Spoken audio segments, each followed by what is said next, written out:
Hello दोस्तों, कैसे हैं आप सब। उम्मीद करता हूँ आप सब बहुत अच्छे से होंगे। लर्निंग कैंपस ट्यूटोरियल में आपका बहुत बहुत स्वागत है। दोस्तों, हमने लास्ट लेक्चर में सिख रूल के बारे में पढ़ा था और हमने देखा था महाराजा रंजीत सिंह का जितना भी रूल था वो हमने सिख रूल के अंदर कवर किया था लास्ट लेक्चर में। और कहाँ तक हमने किया था, up to the death of Maharaja Ranjit Singh. इसके बाद की जो कहानी होती है, इस कहानी में एंट्री होती है महाराजा गुलाब सिंह की। अब महाराजा गुलाब सिंह की एंट्री ऐसी है जो हिस्ट्री ऑफ कश्मीर और हिस्ट्री ऑफ जम्मू को कंबाइन करके चलती है। अभी तक जो हम पढ़ रहे थे, हमारा मैक्सिमम फोकस जो रहा था वो रहा था हिस्ट्री ऑफ कश्मीर के ऊपर पार्टिकुलरली। लेकिन महाराजा गुलाब सिंह के आने के बाद, क्योंकि अभी हम देखेंगे आगे और आप में से कुछ स्टूडेंट जानते भी होंगे कि महाराजा गुलाब सिंह ने 75 लाख का अमाउंट देकर ब्रिटिशर्स थे ईस्ट इंडिया कंपनी से पूरा जम्मू कश्मीर की जो टेरिटरी है वो एक्वायर कर ली थी। और इसके बाद जो हिस्ट्री चलती है वो पूरा जम्मू कश्मीर लद्दाख, इसकी एक ही हिस्ट्री लेकर आगे हम बढ़ते हैं। तो अभी तक हमने हिस्ट्री ऑफ कश्मीर की है, हमारा सारा फोकस उसी के ऊपर था। लेकिन हिस्ट्री ऑफ जम्मू सिटी के बारे में, जो जम्मू की प्रोविंस है आज की, यहाँ पे कौन रूलर्स रहे, कौन सी डायनेस्टीज़ यहाँ पे रही, वो हमने बिल्कुल भी नहीं पढ़ा। जबकि हमने कश्मीर के बारे में अलग अलग डायनेस्टीज़ के बारे में पढ़ा, लेकिन जम्मू के बारे में ऐसा हमने कुछ नहीं पढ़ा अभी तक। तो अभी सबसे पहले मैं जम्मू की हिस्ट्री की बात करूंगा और इसके बाद वापस हम अपने ट्रैक पे आएंगे। महाराजा रंजीत सिंह की जो डेथ हुई थी उसके बाद कौन कौन से इवेंट हुए उनको कवर करेंगे। ओके, अब देखिए, जो जम्मू सिटी है इसका जो फाउंडर है वो कहा जाता है राजा जहांबू लोचन को। ओके, तो राजा जहांबू लोचन को कहा जाता है founder of Jammu city. Okay, उस वक्त इन्होंने इसका नाम क्या रखा था, जहांबू नगर, जो बाद में आज इसे हम जम्मू के नाम से जानते हैं। इनका जो भाई था, इनका बड़ा भाई था, उसका नाम था बाहुल लोचन।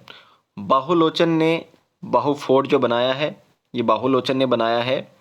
ओके, उसके बाद इन्होंने एक नई सिटी धारा नगरी बनाई है और यहीं पे अपनी कैपिटल वो लेकर आए थे। उसके बाद बाहुल लोचन ने अपना एम्पायर एक्सटेंड करने की कोशिश की थी। इसकी वजह से सियालकोट के जो किंग थे उसके साथ इनकी फाइट हुई थी, जिसमें ये कहा जाता है कि बाहुल लोचन की डेथ वहीं पे हुई थी। अब देखिए, बात ऐसी है कि जो ये अर्ली हिस्ट्री होती है किसी भी डायनेस्टी की या किसी भी किंगडम की, वो कॉम्प्लिकेटेड होती है, यानी सोर्सेज हमारे पास बहुत कम होते हैं। तो इसकी वजह से क्लियरली हम कह नहीं पाते हैं। अलग अलग जो सोर्सेज होती हैं उनमें खुद कॉन्ट्राडिक्शन होती है। तो ये कहा जाता है कि वहाँ पे बाहुल लोचन की डेथ हुई थी। उसके बाद जो राजा जहांबू लोचन है, राजा जहांबू लोचन काफ़ी स्ट्रांग रूलर रह चुके हैं। इन्होंने सियालकोट के राजा को हरा दिया था और अपना empire up to Sindh extend किया था। ओके, उसके बाद जहांबू लोचन के बाद पूरबकरण की बात आती है। तो पूरबकरण ने क्या काम किया था, जो कैपिटल थी बाहुनगर से उन्होंने जम्मू में शिफ्ट की थी। और उसके बाद पूरबकरण के बाद धर्मकरण आते हैं और धर्मकरण के बाद शक्तिकरण आते हैं। ठीक है, तो शक्तिकरण के बारे में आपको मालूम होना चाहिए। जो डोगरा स्क्रिप्ट है वो किसने इंट्रोड्यूस की है, वो यही राजा शक्तिकरण ने की है। तो इन्हें पढ़ाई लिखाई का, एजुकेशन का काफ़ी ज़्यादा शौक था, तो इसीलिए इनको राजा शास्त्री कहा जाता है। और इन्होंने भी एम्पायर को काफ़ी एक्सटेंड किया था। इन्होंने कहाँ तक किया था, up to Pir Panjal, Banihal. Okay, अब उसके बाद जो इंपॉर्टेंट डायनेस्टी आती है हिस्ट्री ऑफ जम्मू के अंदर, वो आती है देव डायनेस्टी। तो देव डायनेस्टी का काफ़ी ठीक ठाक टाइम पीरियड रहता है 840 टू 816 एडी तक। ओके, इसके जो पहले रूलर थे वो थे सूरज देव। इन्होंने अपना सरनेम देव रखा था और इसके बाद जितने भी रूलर आएंगे वो सभी देव यूज़ करेंगे, तो इसीलिए इस डायनेस्टी को देव डायनेस्टी कहा जाता है। इनका टाइम पीरियड था 840 से 912। ये थे पहले रूलर इस डायनेस्टी के, और जो लास्ट रूलर थे वो थे राजा जीत सिंह। और उसके बाद 1816 में सिख रूल स्टार्ट हो जाता है यहाँ पे। अब एबलेस्ट रूलर की बात करें तो जो देव डायनेस्टी थी इसके ऑलमोस्ट सभी रूलर काफ़ी ज़्यादा एबल थे, उन्होंने बहुत काम किया है, बहुत ज़बरदस्त रूलर रह चुके हैं। कुछ इंपॉर्टेंट है जैसे मालदेव है, ध्रुव देव है, रंजीत देव है, ये काफ़ी इंपॉर्टेंट रूलर थे इस डायनेस्टी के। अब ब्रिजदेव जो हैं और जोध देव, ये भी इसी डायनेस्टी के रूलर रह चुके हैं। तो ब्रिजदेव के बारे में आपको मालूम होना चाहिए कि जो बैटल ऑफ तैरन हुई थी, दो बैटल्स हुई थी। एक थी फर्स्ट बैटल ऑफ तैरन 1191 और दूसरी बैटल सेकंड बैटल ऑफ तेरन 1192। ये जब मेडिवल हिस्ट्री ऑफ इंडिया हम पढ़ते हैं तो वहाँ पे इस बैटल को हम डिटेल में पढ़ते हैं। तो ये बैटल किसके बीच में हुई थी? ये हुई थी मोहम्मद गौरी एंड पृथ्वीराज चौहान के बीच में। तो यहाँ पे ब्रिजदेव ने मोहम्मद गौरी का साथ दिया था, ये आपको मालूम होना चाहिए। तो देव डायनेस्टी के किस रूलर ने मोहम्मद गौरी का साथ दिया था in battle of Tarain? Prithviraj Chauhan ऐसे आ सकता है, या फिर ऐसे आ सकता है तो देव डायनेस्टी के किस रूलर ने पृथ्वीराज चौहान के खिलाफ मोहम्मद गौरी का साथ दिया था और किस बैटल में दिया था? अलग अलग तरह से क्वेश्चन आ सकता है, तो इसको याद रखना। बैटल ऑफ तेरन में मोहम्मद गौरी का साथ दिया था ब्रिजदेव ने। ओके, अब जोधदेव के बारे में आपको मालूम होना चाहिए। देखिए जोधदेव क्या थे? ये थे फिरोज शाह तुगलक, जो तुगलक डायनेस्टी के रूलर रह चुके हैं, उनके कंटेम्प्रेरी थे। फिरोज शाह तुगलक का जो टाइम पीरियड है 1309 से 88 तक है। ओके, अब कोरोनेशन की बात करें तो मोस्ट प्रोबेबली ये कहा जाता है कि 1310 के बाद, अप्रॉक्सीमेटली 1310 के बाद ही इनका कोरोनेशन हुआ था, ये थ्रोन पे आए थे। और 1324 में, अगर आपको याद होगा, हिस्ट्री ऑफ कश्मीर के अंदर भी हमने पढ़ा था कि वो जो कहीं कहा जाता है मंगोल इन्वेडर, कहीं कहा जाता है तुर्क इन्वेडर, तो अलग अलग जगहों पे अलग अलग नाम भी आते हैं। कहीं दलूचा लिखा है तो कहीं जलूचा लिखा हुआ है, तो कहीं जुल्फ़कार तुर्क लिखा हुआ है। खैर जो भी है, मैक्सिमम जगहों पे यही लिखा है दलूचा। तो एक सेकंड, सॉरी। तो दलूचा ने कश्मीर को इन्वेड किया था और कश्मीर में जो उस वक्त रूलर थे सुहादेव, ये सुहादेव किश्तवाड़ भाग जाते हैं। और बाद में जो जोधदेव थे, ठीक है, जिनकी मैं बात कर रहा हूँ, जोधदेव ने उनकी हेल्प की थी उनको वापस आने में। तो अगर आपको याद होगा, ये वही इवेंट था, शाह मीर आ चुके थे, राजा रिंचन और कोटा रानी, ये वो वाला इवेंट है जो हमने हिस्ट्री ऑफ कश्मीर में पढ़ा था। तो जोधदेव वापस आ जाते हैं, लेकिन तब तक यहाँ पे राजा रिंचन, उनका रूल स्टार्ट हो गया था और फिर वो वापस फिर से किश्तवाड़ चले जाते हैं। अब इस जोधदेव का, ये जो जोधदेव राजा थे, इनका जो लड़का था उसका नाम था मालदेव। तो नेक्स्ट राजा वही बन जाते हैं, राजा मालदेव। राजा मालदेव का जो टाइम पीरियड है वो 1361 से 1400 तक है। ओके, तो इन्हें कहा जाता है hero of ballads of Dogras. Okay, जो राजाओं के बारे में, मतलब उनके तारीफ में जो वर्ड्स लिखे जाते हैं, गाने वगैरह बनाए जाते हैं, तो उसके बारे में ये है। इन्होंने जो अपनी कैपिटल थी जम्मू को एक डोगरा कैपिटल बना लिया था, डिक्लेयर कर लिया था। उसके बाद ये आपको मालूम होना चाहिए कि राजा मालदेव, इनका कॉन्फ्लिक्ट हुआ था राजा ऑफ नूरपुर के साथ। जो नूरपुर के राजा थे उसके साथ इनका कॉन्फ्लिक्ट हुआ था, और नूरपुर के राजा इनकी सिस्टर के हस्बैंड भी थे। तो जब कॉन्फ्लिक्ट हुआ था तो ये कहा जाता है कि कॉन्फ्लिक्ट होने के बाद राजा मालदेव ने, ये जो राजा ऑफ नूरपुर है, मोस्ट प्रोबेबली आज हिमाचल प्रदेश में पाया जाता है, तो उनके ऊपर अटैक कर दिया था। और वहाँ पे नागपुर फोर्ट, जो किसका था? राजा ऑफ नूरपुर का, उसको पूरी तरह से डिसमेंटल कर दिया था। और वहाँ से एक एक ईंट को उखाड़ के लेकर आए थे, और उस ईंट को, मतलब वो जो ईंटें उखाड़ के लाए थे, और यहाँ जम्मू में पुरानी मंडी के अंदर उनने माल मंडी कॉम्प्लेक्स बनाया था उन ईंटों से। ओके, तो इसमें ये कहानी याद रखने की कोई ज़रूरत नहीं, आपको इतना मालूम होना चाहिए कि पुरानी मंडी पे इन्होंने एक बिल्डिंग बनाई थी जिसको पुरानी मंडी कॉम्प्लेक्स या माल मंडी कॉम्प्लेक्स कहा जाता है। वो किसने बनाया था? राजा मालदेव ने। अच्छा, यहाँ पे कंफ्यूज मत होना, ये मालदेव है, राजा मालदेव, जिनने माल मंडी कॉम्प्लेक्स बनाया है। इसके अलावा एक और कॉम्प्लेक्स है, वो है मुबारक मंडी कॉम्प्लेक्स। ओके, तो मुबारक मंडी कॉम्प्लेक्स वो किसने बनाया है? वो बनाया है राजा ध्रुवदेव ने। ठीक है, एक तो ये इवेंट हुआ इनके टाइम पे। दूसरा इवेंट क्या हुआ है कि तैमूर, जो एक मेडिवल इंडिया के कॉन्करर रह चुके हैं, मतलब मेडिवल इंडिया का जो पीरियड आता है तो उसमें हम उनके बारे में पढ़ते हैं, तो उस टाइम के वो कॉन्करर रह चुके हैं। इन्होंने राजा मालदेव के टाइम पे यहाँ जम्मू में अटैक किया था। तो जम्मू में राजा थे राजा मालदेव, और कश्मीर में उस वक्त सुल्तान सिकंदर थे। तो सुल्तान सिकंदर के बारे में जब हमने पढ़ा था, वहाँ पे भी हमने देखा था तैमूर का इन्वेजन। तो तैमूर ने इन्वेड किया था इनके टाइम पे।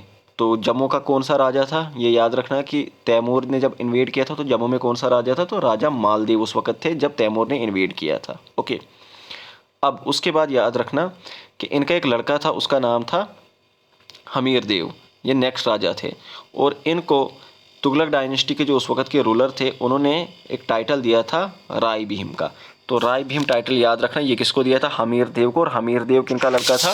राजा मालदेव का। और नेक्स्ट रूलर उनका सक्सेसर जो है कौन बनता है? यही हमीर देव बनता है। अब ये देख लीजिए, ये है राजा मालदेव और उनके बाद जितने भी रूलर आएंगे उनकी क्रोनोलॉजी है। इसमें कुछ रूलर छूट भी गए होंगे, तो आपको ये सारे रूलर्स याद रखने की ज़रूरत नहीं है। बस ये एक कॉन्सेप्चुअल क्लैरिटी के लिए मैं आपको दिखा रहा हूँ कि ये देखिए राजा मालदेव थे, उसके बाद हमीर देव आए। ओके, इसी तरह से अलग अलग रूलर्स आते गए। तो ये लास्ट के 3 इंपॉर्टेंट रूलर हैं, ध्रुव देव, रंजीत देव और जीत सिंह। अभी यहाँ पे देख लीजिए, ध्रुव देव वो राजा कब बने हैं? 1707 में, यानी औरंगजेब की डेथ के बाद ये राजा बने। तो औरंगजेब की जब डेथ हुई थी उसके बाद यहाँ पे मुग़ल रूलर जो थे उनका डिक्लाइन स्टार्ट हो गया था। और इसी टाइम पे बंदा बहादुर मुगल्स के खिलाफ लड़ रहे थे। तो ध्रुव देव और बंदा बहादुर ने, पहले तो ध्रुव देव ने बंदा बहादुर को शेल्टर प्रोवाइड किया था, बाद में फिर इनकी हेल्प से जम्मू के अंदर जो मुगल्स का इन्फ्लुएंस था उसको ख़त्म कर दिया था ध्रुव देव ने। ओके, और ध्रुव देव बहुत बड़े रूलर रह चुके हैं इस डायनेस्टी के। उसके बाद आते हैं रंजीत देव, और लास्ट पे जो रूलर आए थे वो थे जीत सिंह। ठीक है, अभी रंजीत देव की बात करते हैं। तो जो महाराजा रंजीत देव है, देखिए इनके साथ अब महाराजा यूज़ हो रहा है। ओके, तो महाराजा इसलिए इनके साथ यूज़ होता है क्योंकि इन्होंने अपने एम्पायर को काफ़ी ज़्यादा एक्सटेंड किया था। ओके, और जम्मू राज इस्टेब्लिश किया था। इनके टाइम पे जो जम्मू था, अकॉर्डिंग टू राजदर्शनी, जम्मू को कहा जाता था दारुल अमन। दारुल अमन का मतलब है अमन वाली जगह। ओके, वो इसलिए क्योंकि जो महाराजा रंजीत देव थे, ये रिलीजियस के पर्सपेक्टिव की बात करें तो काफ़ी ज़्यादा टॉलरेंट थे। बहुत सारे मुस्लिम्स आसपास के एरियाज़ से यहाँ पे आके सेटल हुए थे, बाकी रिलीजन के लोग यहाँ पे आके सेटल हुए थे। तो यानी रिलीजियसली काफ़ी ज़्यादा टॉलरेंट थे, बहुत लिबरल थे। सोशल रिफॉर्म्स इनने काफ़ी ज़्यादा लाए, जैसे सती उस टाइम पे इन्होंने बैन किया। फीमेल इन्फेंटिसाइड, बच्चा पैदा हुआ, लड़का है तो ढोल बाजे, लड़की है तो वहीं पे काम तमाम। ठीक है, तो इस तरह फीमेल इन्फेंटिसाइड को इन्होंने ख़त्म कर दिया। इस तरह की जो सोच थी कि लड़कियां पैदा होते ही उन्हें मार दिया जाता था, तो इसको उन्होंने ख़त्म कर दिया। सती सिस्टम को भी बैन किया। उस वक्त जो सती सिस्टम था उसको बैन कर दिया था महाराजा रंजीत देव ने। तो ये सोशल रिफॉर्म्स इनने कुछ लाए थे, बहुत मेजर, बहुत ब्रॉड स्टेप्स लिए थे। उसके बाद इनके कोर्ट पोइट हुआ करते थे, तो इनके कोर्ट पोइट का नाम था पंडित देवदत्त। ओके, अच्छा, एक और बात इनके बारे में ये याद रखना कि इनको 2 बार अरेस्ट भी कर लिया गया है। तो एक बार मुगल्स के दोबारा और एक बार अफगान्स के दोबारा। मुगल्स के दोबारा कुछ ऑर्डर मुगल्स ने दिया था, वो इन्होंने माना नहीं था, और अफगान्स के दोबारा कि एक कैरवान पे इन्होंने अटैक किया था उसकी वजह से। लेकिन दोनों ही बाहर, ये काफ़ी ज़्यादा डिप्लोमेटिक भी थे, इनके डिप्लोमेटिक स्किल्स भी काफ़ी ज़्यादा थे। तो इसकी वजह से ये हमेशा नेगोशिएट किया करते थे उनके साथ, तो हमेशा छूट जाया करते थे। हमेशा नहीं, 2 ही बार अरेस्ट हुए हैं और अच्छे से अपनी डिप्लोमेटिक स्किल्स की वजह से छूट गए थे, और इनका जो एम्पायर था वो भी इन्हें वापस लौटा दिया गया था। ओके, अच्छा, कश्मीर को भी इन्होंने अटैक किया था। तैमूर शाह दुरानी के टाइम पे इन्होंने कश्मीर को अटैक किया था। अब यहाँ पे कंफ्यूज मत हो जाना कि तैमूर शाह दुरानी के टाइम पे यहाँ ये रंजीत देव ने अटैक किया था। ओके, तो रंजीत सिंह मत समझ जाना, ये रंजीत देव हैं। ठीक है, उसके बाद इनकी डेथ होती है 1782 के अंदर।